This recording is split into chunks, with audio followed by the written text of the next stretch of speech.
हाय viewers, अपने एक नए लेक्चर के साथ मैं हूं मोहम्मद सफदर डोगर। तो आज के टॉपिक के अंदर जो हम कवर करेंगे लेक्चर वो है जी आउटपुट फंक्शन। आउटपुट फंक्शन के बाद हम देखेंगे जी प्रिंट फंक्शन क्या होता है, यानी कि आउटपुट फंक्शन के अंदर जो जो हम फंक्शन यूज़ करते हैं उसमें प्रिंट फंक्शन की फंक्शनैलिटी क्या होती है। तो स्टार्ट करते हैं जी, बिस्मिल्लाह करते हैं आज के लेक्चर को। तो output function, the process of getting something from the computer is called output. The output is mostly displayed on monitor. जो भी हम कंप्यूटर से कोई इन्फॉर्मेशन लेते हैं तो उसे हम क्या कहते हैं, आउटपुट कहते हैं। और मोस्टली जो आउटपुट हमें मिलती है वो मिलती है थ्रू मॉनिटर मिलती है। The term standard output refer to the output displayed on the monitor. The result of a program is called output of a program. C language provide many function to display output to the user. Printf function है जी, और उसके साथ क्या है जी, puts का function है। दो तरह के फंक्शन यूज़ करते हैं सी लैंग्वेज के अंदर। एक हमारे पास प्रिंटफ का फंक्शन है और दूसरा हमारे पास पुट्स का फंक्शन है। प्रिंटफ फंक्शन के बारे में देखते हैं जी। The printf function is use to display output on monitor. It can display text constant over value of variable on screen in specified format. It is mostly common used to display output in C language. Printf function is pronounced as printf, यानी कि इसको जो हम बोलते हैं वो बोलते हैं प्रिंटफ फंक्शन बोलते हैं। इसका जो सिंटैक्स है जी वो है जी प्रिंटफ, उसके बाद आपका आ जाएगा फॉर्मेट स्ट्रिंग आ जाएगी, फॉर्मेट स्ट्रिंग के बाद आपका आ जाएगी आर्गुमेंट लिस्ट आ जाएगी। मीन के जब भी आपने प्रिंटर फंक्शन यूज़ करना है तो प्रिंटर का कीवर्ड लिखेंगे और उसके बाद पैरेंथेसिस को स्टार्ट करेंगे और उसके बाद आपकी फॉर्मेट स्ट्रिंग आ जाएगी। फॉर्मेट स्ट्रिंग के बाद कॉमा डाल के आपने उन आर्गूमेंट की लिस्ट दे देनी है जिनकी वैल्यू आपको रिक्वायर्ड है। सिंटैक्स देते हैं using format string without argument list in printf function. अगर आपने विदाउट आर्गूमेंट लिस्ट के प्रिंटफ फंक्शन को यूज़ करना तो कैसे करेंगे, देखते हैं प्रोग्राम के अंदर।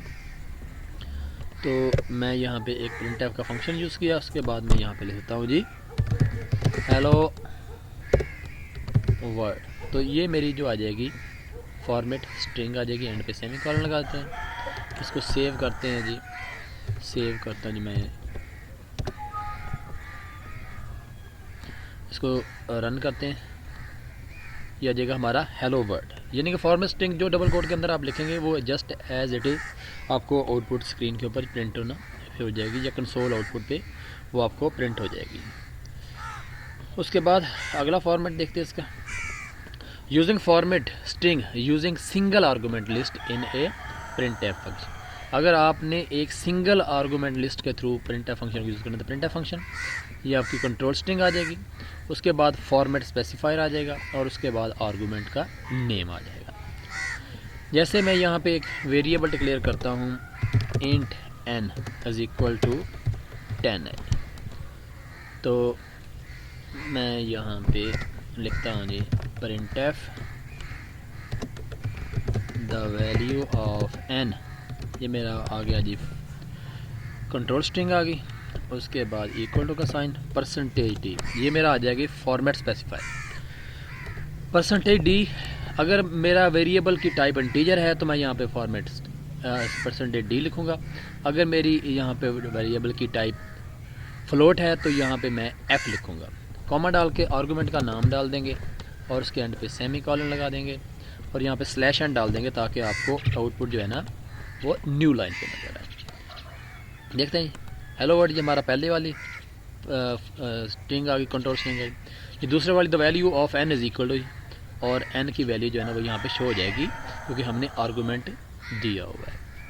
अगर मैं इसकी टाइप यहाँ पे फ्लोट कर देता हूँ और इसको वैल्यू जो है ना वो फ्लोट देता हूँ 0.87, तो ये देखें, तो ये कोई यानी कि डम्मी सी वैल्यू इसने दे दी है, गार्बेज वैल्यू दे दी है।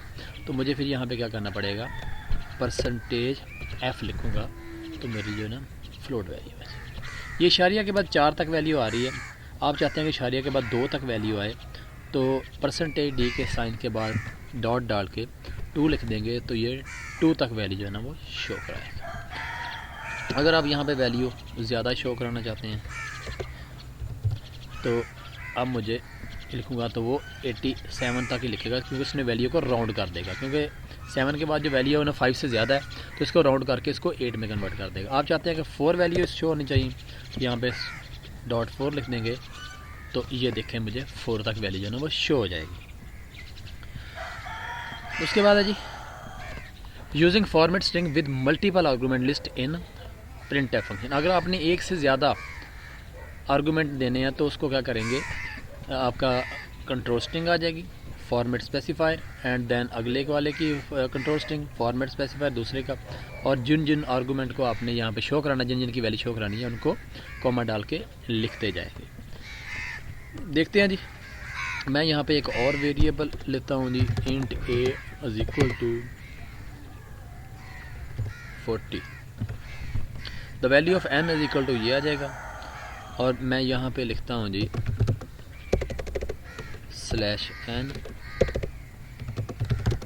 The value of a equal to %d,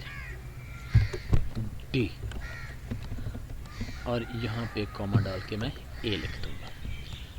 तो देखें जी, the value of n is equal to ये आ जाएगी, the value of a is equal to ये। अब जिस तरतीब से मैंने यहाँ पे मेरे फॉर्मेट स्पेसिफायर हैं उसी तरतीब से मुझे अपने वेरिएबल को यहाँ पे लिखना पड़ेगा। अगर मैं इनकी तरतीब जो है चेंज कर देता हूँ, देखिए मैं यहाँ पे a, n लिख देता हूँ, तो इसको रन करता हूँ तो ये देखें दोनों का रिज़ल्ट जो है ना वो ख़राब हो जाएगा, यानी कि आपको गार्बेज वैल्यू शो होनी शुरू कर जाएगी। मीन कि अगर आपने यहाँ पे %f लिखा है तो पहले आपकी फ्लोट वैल्यू आएगी, और अगर आपने यहाँ पे %d लिखा है, बाद में लिखा है, तो बाद वाली वैल्यू जो है ना हमेशा कौन सी होनी चाहिए आपकी। अगर आप चाहते हैं कि पहले मैं इंटीजर वैल्यू शो कराना चाहता हूँ तो यहाँ पे आप %d लिख दें, और बाद में आप फ्लोट वैल्यू लिखना चाहते हैं तो यहाँ पे %f लिख दें और डॉट डाल के 4 लिख दें। तो अब आपका रिज़ल्ट जो है ना वो ठीक आ जाए। उम्मीद है कि आपको समझ आ गई होगी। Okay bye.